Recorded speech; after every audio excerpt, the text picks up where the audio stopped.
میں نے سنا ہے کہ بعض تم میں سے حدیث کو بکلی نہیں مانتے، اگر وہ ایسا کرتے ہیں تو سخت غلطی کرتے ہیں۔ میں نے یہ تعلیم نہیں دی کہ ایسا کرو، بلکہ میرا مذہب یہ ہے کہ 3 چیزیں ہیں کہ جو تمہاری ہدایت کے لیے خدا نے تمہیں دی ہیں۔ حضور فرماتے ہیں سب سے اول قرآن ہے، جس میں خدا کی توحید اور جلال اور عظمت کا ذکر ہے، اور جس میں ان اختلافات کا فیصلہ کیا گیا ہے جو یہود اور نصارہ میں تھے۔ اسی طرح قرآن میں منع کیا گیا ہے کہ بجز خدا کے تم کسی چیز کی عبادت کرو، نہ انسان کی، نہ حیوان کی، نہ سورج کی، نہ چاند کی، اور نہ کسی اور ستارہ کی، اور نہ اسباب کی، اور نہ اپنے نفس کی۔ تو تم ہوشیار رہو اور خدا کی تعلیم اور قرآن کی ہدایت کے برخلاف ایک قدم بھی نہ اٹھاؤ۔ میں تمہیں سچ سچ کہتا ہوں کہ جو شخص قرآن کے 700 حکم میں سے ایک چھوٹے سے حکم کو بھی ٹالتا ہے، وہ نجات کا دروازہ اپنے ہاتھ سے اپنے پر بند کرتا ہے۔ حقیقی اور کامل نجات کی راہیں قرآن نے کھولی، اور باقی سب اس کے ذل تھے۔ تو تم قرآن کو تدبر سے پڑھو اور اس سے بہت ہی پیار کرو، ایسا پیار کہ تم نے کسی سے نہ کیا ہو، کیونکہ جیسا کہ خدا نے مجھے مخاطب کر کے فرمایا کہ الخیر کلہ فی القرآن، کہ تمام قسم کی بھلائیاں قرآن میں ہیں، یہی بات سچ ہے۔ افسوس ان لوگوں پر جو کسی اور چیز کو اس پر مقدم رکھتے ہیں۔ تمہاری تمام فلاح اور نجات کا سرچشمہ قرآن میں ہے، کوئی بھی تمہاری ایسی دینی ضرورت نہیں جو قرآن میں نہیں پائی جاتی۔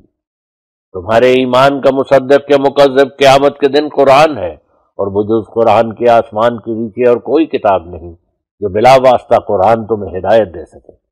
خدا نے تم پر بہت احسان کیا ہے جو قرآن جیسی کتاب تمہیں عنایت کی۔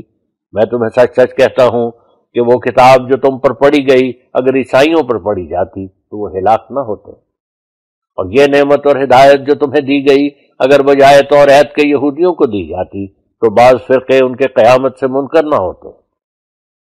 بس اس نعمت کی قدر کرو جو تمہیں دی گئی، یہ نہایت پیاری نعمت ہے، یہ بڑی دولت ہے۔ اگر قرآن نہ آتا تو تمام دنیا ایک گندے موضوع کی طرح تھی۔ قرآن وہ کتاب ہے جس کے مقابل پر تمام ہدایتیں ہیچ ہیں۔ قرآن ایک ہفتہ میں انسان کو پاک کر سکتا ہے اگر صوری یا مانوی اعراض نہ ہو۔ قرآن تم کو نبیوں کی طرح کر سکتا ہے اگر تم خود اس سے نہ بھاگو۔ بجز قرآن کس کتاب نے اپنی ابتدا میں ہی اپنے پڑھنے والوں کو یہ دعا سکھلائی اور یہ امید دی کہ اہدنا الصراط المستقیم صراط الذین انعمت علیہم، یعنی ہمیں اپنی ان نعمتوں کی راہ دکھلا جو پہلوں کو دکھلائی گئی، جو نبی اور رسول اور صدیق اور شہید اور صالح تھے۔ بس اپنی ہمتیں بلند کر لو اور قرآن کی دعوت کو رد مت کرو کہ وہ تمہیں وہ نعمتیں دینا چاہتا ہے جو پہلوں کو دی تھی، بلکہ خدا کا تمہاری نسبت ان سے زیادہ فیض رسانی کا ارادہ ہے۔ خدا نے ان کے روحانی جسمانی متاع و مال کا تمہیں وارث بنایا، مگر تمہارا وارث کوئی دوسرا نہ ہوگا جب تک کہ قیامت آ جاوے۔ خدا تمہیں نعمت وحی اور الہام اور مکالمات اور مخاطبات الہیہ سے ہرگز محروم نہیں رکھے گا۔ وہ تم پر وہ سب نعمتیں پوری کرے گا جو پہلوں کو دی گئی۔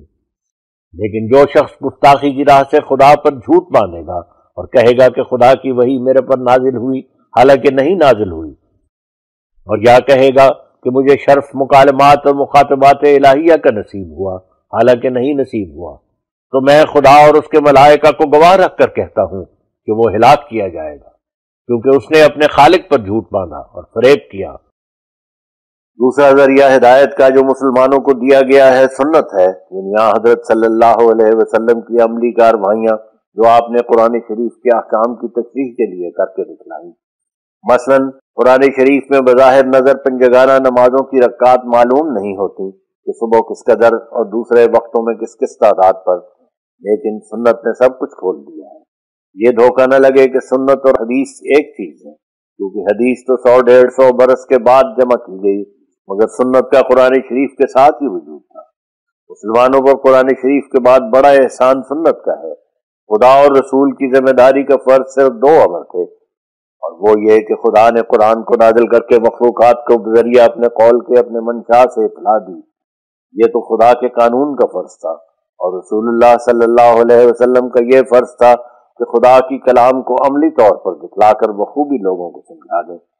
بس رسول اللہ صلی اللہ علیہ وسلم نے وہ گفتنی باتیں کردنی کے پیرایا میں دکھلا دی، اور اپنی سنت یعنی عملی کاروائی سے معضلات اور مشکلات مسائل کو حل کر دیا۔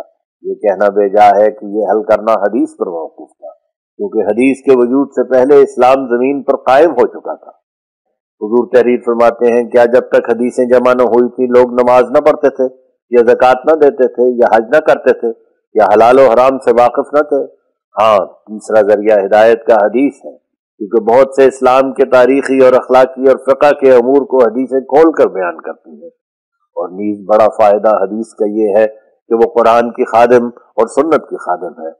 جن لوگوں کو ادب قرآن نہیں دیا گیا وہ اس موقع پر حدیث کو قاضی قرآن کہتے ہیں، جیسا کہ یہودیوں نے اپنی حدیثوں کی نسبت کہا، مگر ہم حدیث کو خادم قرآن اور خادم سنت قرار دیتے ہیں۔ اور ظاہر ہے کہ آقا کی شوکت خادموں کے ہونے سے بڑھتی ہے۔ قرآن خدا کا قول ہے اور سنت رسول اللہ کا فعل، اور حدیث سنت کے لیے ایک تائیدی گواہ ہے۔ نعوذ باللہ، یہ کہنا غلط ہے کہ حدیث قرآن پر قاضی ہے۔ اگر قرآن پر کوئی قاضی ہے تو وہ خود قرآن ہے۔ حدیث جو ایک ضمنی مرتبہ پر ہے، قرآن کی ہرگز قاضی نہیں ہو سکتی، صرف ثبوت معیت کے رنگ میں ہے۔ قرآن اور سنت نے اصل کام سب کر دکھایا ہے، اور حدیث صرف تائیدی گواہ ہے۔ حدیث قرآن پر کیسے قاضی ہو سکتی ہے؟ قرآن اور سنت اس زمانہ میں ہدایت کر رہے تھے جبکہ اس مصنوعی قاضی کا نام و نشان نہ تھا۔ یہ مت کہو کہ حدیث قرآن پر قاضی ہے، بلکہ یہ کہو کہ حدیث قرآن اور سنت کے لیے تائیدی گواہ ہے۔ البتہ سنت ایک ایسی چیز ہے جو قرآن کا منشا ظاہر کرتی ہے، اور سنت سے وہ راہ مراد ہے جس راہ پر حضرت صلی اللہ علیہ وسلم نے عملی طور پر صحابہ کو ڈال دیا تھا۔ سنت ان باتوں کا نام نہیں ہے جو 100-150 برس بعد کتابوں میں لکھی گئی، بلکہ ان باتوں کا نام حدیث ہے۔ اور سنت اس عملی نمونہ کا نام ہے جو نیک مسلمانوں کی عملی حالت میں ابتدا سے چلا آیا ہے، جس پر ہزارہ مسلمانوں کو لگایا گیا۔ ہاں، حدیث بھی اگرچہ اکثر حصہ اس کا ظن کے مرتبہ پر ہے، مگر بشرط عدم تعارض قرآن و سنت تمسک کے لائق ہے اور مؤید قرآن و سنت ہے، اور بہت سے اسلامی مسائل کا ذخیرہ اس کے اندر موجود ہے۔ بس حدیث کا قدر نہ کرنا گویا ایک عضو اسلام کا کاٹ دینا ہے۔ ہاں، اگر ایک ایسی حدیث ہو جو قرآن اور سنت کے نقیض ہو، اور نیز ایسی حدیث کی نقیض ہو جو قرآن کے مطابق ہے، یا مثلاً ایک ایسی حدیث ہو جو صحیح بخاری کے مخالف ہے، تو وہ حدیث قبول کے لائق نہیں ہوگی، کیونکہ اس کے قبول کرنے سے قرآن کو اور ان تمام احادیث کو جو قرآن کے موافق ہیں رد کرنا پڑتا ہے۔ اور میں جانتا ہوں کہ کوئی پرہیزگار اس پر جرت نہیں کرے گا کہ ایسی حدیث پر عقیدہ رکھے تو وہ قرآن اور سنت کے برخلاف اور ایسی حدیثوں کے مخالف ہے جو قرآن کے مطابق ہے۔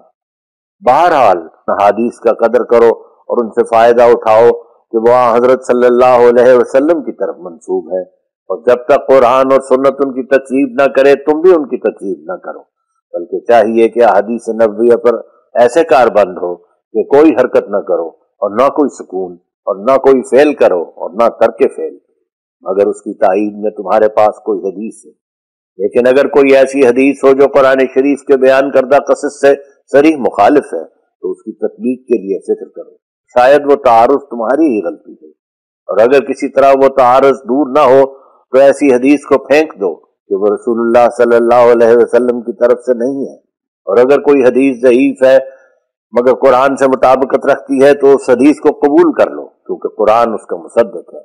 اور اگر کوئی ایسی حدیث ہے جو کسی پیش گوئی پر مشتمل ہے مگر محدثین کے نزدیک وہ ضعیف ہے، اور تمہارے زمانہ میں یا پہلے اس سے اس حدیث کی پیش گوئی سچی نکلی ہے، تو اس حدیث کو سچی سمجھو، اور ایسے محدثوں اور راویوں کو مخطئ اور کاذب خیال کرو جنہوں نے اس حدیث کو ضعیف اور موضوع قرار دیا ہو۔